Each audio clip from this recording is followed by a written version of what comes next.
उद्धव ठाकरे साहेबांना आम्ही सगळे जाऊन भेटलो, त्यांच्याबरोबर चर्चा केली। विषय काय होता तर दादांचा जो ॲक्सिडेंट झाला का घातपात झाला याच्यावर जे काय मी आत्तापर्यंत प्रेझेंटेशन केलेलं आहे त्याच्याबद्दलची माहिती एका मोठ्या पक्षाचे प्रमुख म्हणून उद्धव ठाकरे साहेबांना द्यायची होती आणि ती बराच वेळ म्हणजे 45 मिनटं आमची चर्चा या विषयावर झाली।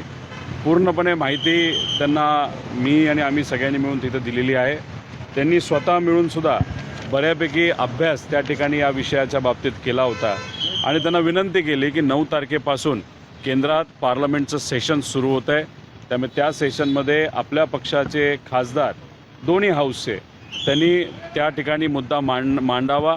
न्याय देण्यासाठी पारदर्शक पद्धतीने एन्क्वायरी कशी झाली पाहिजे, जे मंत्री आहेत आज देशाचे एव्हिएशन मंत्री त्यांच्या पार्टीचं आणि या VSRचं आतले संबंध त्या ठिकाणी असल्यामुळे न्याय मिळू शकणार नाही, त्यामुळे त्यांना त्या पदावर राहण्याचा कुठेही अधिकार नाही अशी भूमिका मी तिथं त्या ठिकाणी मांडली। FIR महाराष्ट्रामध्ये घेतला जात नाही हेही तिथं बोललो आणि DGCAचे काही अधिकारी आणि VSR यांची मिलीभगत असल्यामुळे योग्य दिशेने हा जो काय तपास आहे तो तिथं जाताना दिसत नाही। त्याच्याचबरोबर CBIकडे 18 दिवस झालं पत्र देऊनसुद्धा पण CBIने अजूनसुद्धा हा विषय हातामध्ये घेतलेला नाही, त्यामुळे इन्व्हेस्टिगेशनला जी काही गती पाहिजे, एक महाराष्ट्रातला मोठा नेता या ॲक्सिडेंटमध्ये त्या ठिकाणी आपल्यातून निघून गेलेला आहे पण तरी इन्व्हेस्टिगेशन त्या ताकदीने होत नाही।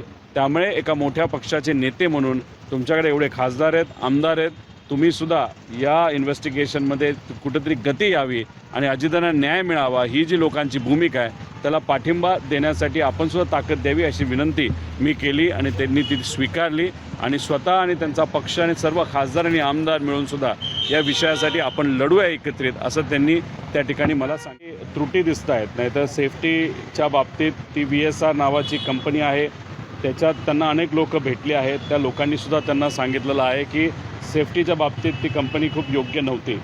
त्यांनी हेही सांगितलं की या VSR कंपनीच्या विविध विमानाच्या माध्यमातून आपण सगळ्यांनी मिळून कधी ना कधी ते त्या ठिकाणी प्रवास हा केलेला आहे।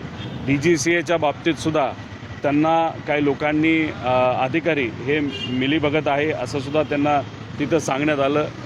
FIRबद्दल तर सगळ्यांनीच म्हणजे आश्चर्य व्यक्त केलं आहे की महाराष्ट्रात FIR कसा होत नाही। घाटकोपरमध्ये जो काही ॲक्सिडेंट झाला होता 19ला 9 महिन्यामध्ये पाठपुरावा केल्यानंतर आणि एखादा भाजपच्या खासदारांनी माजी खासदारांनी पाठपुरावा केल्यानंतर लगेच FIR होतो, पण इथं FIR होत नाही याच्यावरसुद्धा त्यांनी तिथं आश्चर्य हे व्यक्त केलेलं आहे।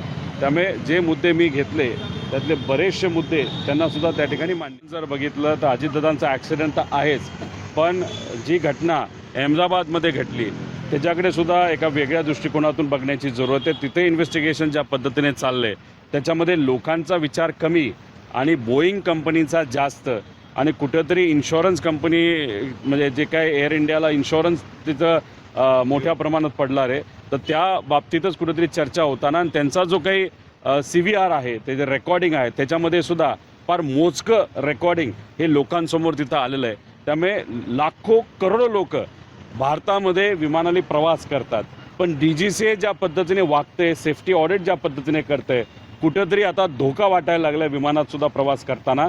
त्यामुळे त्या अनुषंगाने रिस्ट्रक्चरिंग जे पाहिजे आणि कुठेतरी एक शिस्त DGCAमध्ये जी आली पाहिजे आणि करप्शन जे मोठ्या प्रमाणात DGCAमध्ये ते कुठेतरी कमी झालं पाहिजे, कारण शेवटी लोकांच्या सेफ्टीचा हा मुद्दा आहे।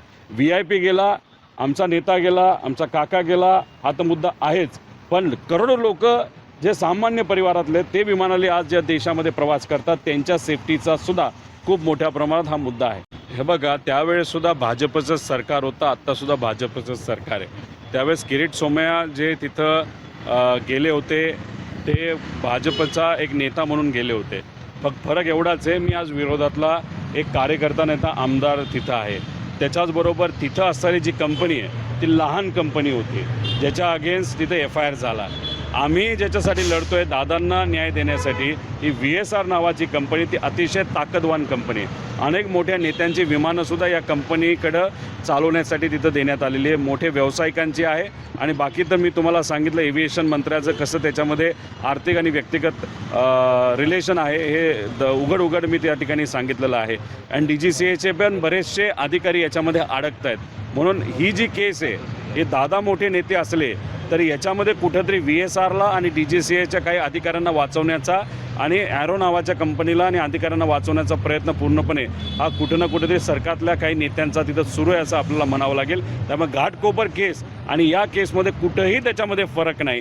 आणि त्यावेळेससुद्धा अधिकार होता नागरिकांचा FIR करून घेण्याचा आणि ड्युटी होती पोलिसांचे FIR तिथं एक्सेप्ट करण्याचा. तोच अधिकार आत्तासुद्धा आम्हाला आहे. पण फक्त भेदभाव इथं राजकीय दृष्टिकोनातून केला जातो का कुठंतरी ह्याच्यातच काहीतरी काळंबेर आहे म्हणून FIR करून दिला जात नाही अशी कुठेतरी शंका आमच्या सगळ्यांच्या मनामध्ये आहे. एअर इंडियाच्या प्रकरणामध्ये सुद्धा श्वेता सिंगचंच नाव येते आणि अजितदादांच्या प्रकरणामध्ये सुद्धा ॲक्सिडेंटमध्ये सुद्धा श्वेता सिंगचंच नाव येते. आणि फक्त श्वेता सिंग लेवलचेच लोक याच्यामध्ये इन्वॉल्ड आहेत असं नाही, वरिष्ठ लोकसुद्धा इन्वॉल्ड आहेत. या VK सिंगली VSRच्या मालकाली वरिष्ठ अधिकारी DGCA यांची घरंसुद्धा बांधून दिलेली आहेत. आता त्यांचा पगार किती त्या अधिकाऱ्यांचा आणि त्यांची घरं काय किमतीची याचा थोडासा अभ्यास तुम्ही त्या ठिकाणी करा. आता श्वेता सिंगला तिथं ठेवण्यासाठी 10 वर्ष तर ते अशा पदावर होते ज्याच्यावर कुठेही त्यांचे क्वालिफिकेशन बसत नाही. पण 5 वर्ष अजून वाढून देण्यासाठी DGCAने खास GR हा श्वेता सिंगसाठी तिथं काढला. याच्यावरनं समजून घ्या श्वेता सिंगची पोच ही कुठल्या लेवलपर्यंत आहे. आणि ही एन्क्वायरी चालली आहे, त्या एन्क्वायरीच्या अधिकारीची नावंसुद्धा अजितदादांच्या या प्रिलिमिनरी रिपोर्टमध्ये दिली नाही. मग कुठं ना कुठंतरी काहीतरी काळंबेरं आहे, काहीतरी मूर्त आहे असं आमचं स्पष्ट मत आहे. येऊ द्या, ज्याचं ज्याचं नाव बाहेर यायचं त्यांचं येऊ द्या. आम्ही कुठंच काय नाही, कोणाचा मित्र कोणाची मैत्रीण कोणाचं काय रिलेशन कोणाचे नातेसंबंध कोणाची सून कोणाचं काय असलं तरी आमचा नेता गेला आहे. त्यामुळे ज्याच्याकडे जी जी काय माहिती आहे ती बाहेर येऊ द्या. पण एक विषय तुम्ही समजून घ्या की इथं विरोधाचं साधा FIR घेतला जात नाही.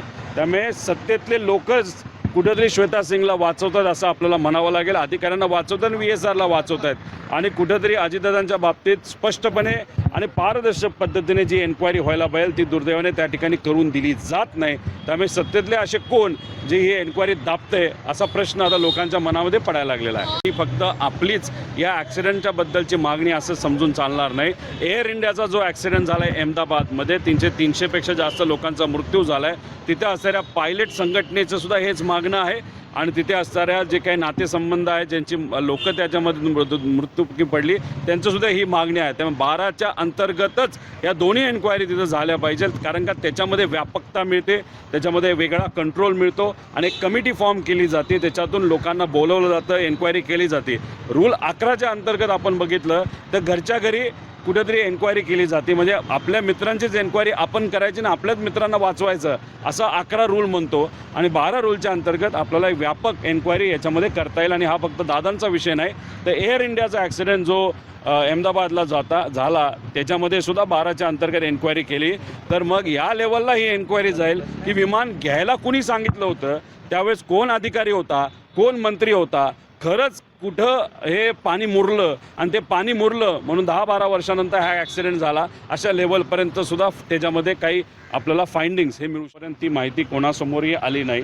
या देशामध्ये 2 प्रमुख हे MROज आहेत. त्यातलं एक MRO जे आहे ते प्रफुल्ल पटेल साहेबांच्या निगडीत हे आम्ही तुझा तिथं सांगितलेलं आहे. त्यामुळे जे कुठले अधिकारी या MROमध्ये काम करतात ते एकामेकाच्या MROमध्येच तिथं असतात. म्हणजे एकदा इकडं काम केलं तर दुसरीकडे जाऊन तो दुसरीकडे करू शकतो. आता राहिला प्रश्न VSRचा, त्यांचं स्वतःचं एक मेंटेनन्स डिपार्टमेंट होतं पण तिथे असणारे अधिकारी खूप क्वालिफाईड होते असं आम्हाला त्या ठिकाणी वाटत नाही. ते अधिकारी काम करणारे आधी कुठल्या कंपनीत करत होते, त्यांचे कोणाचे नातेसंबंध आहेत का, अजून वेगळ्या प्रकारचे संबंध आहेत का, हे कुठेतरी क्रिमिनल इन्व्हेस्टिगेशनच्या माध्यमातून होणं महत्त्वाचं आहे. पण क्रिमिनल इन्व्हेस्टिगेशन सुरू तर व्हायला पाहिजे. CID सुरू केलं पण CID म्हणते AIBसाठी आम्ही वाट बघणार आहोत. AIBचा प्रिलिमिनरी रिपोर्ट आला की झाडाला धडकलं, मग ते कुठल्या बाजूला वळलं हे सुद्धा AIBला जर माहीत नसेल तर त्या प्रिलिमिनरी रिपोर्टवर CID काय एन्क्वायरी करणार. CBIकडे हा विषय जाऊन 18 दिवस झाले तरी CBIने अजून ते स्वीकारलं नाही. सुशांत सिंगच्या बाबतीत 2 दिवसात तुम्ही स्वीकारता आणि इथं मात्र तुम्ही 18 दिवस होऊन सुद्धा स्वीकारत नाही. मग हीच दादांच्या मोठेपणाची किंमत आहे का, मोठ्या महाराष्ट्राच्या नेत्याची हीच किंमत या देशामध्ये आहे का असा प्रश्न आम्हाला पडायला लागलेला आहे.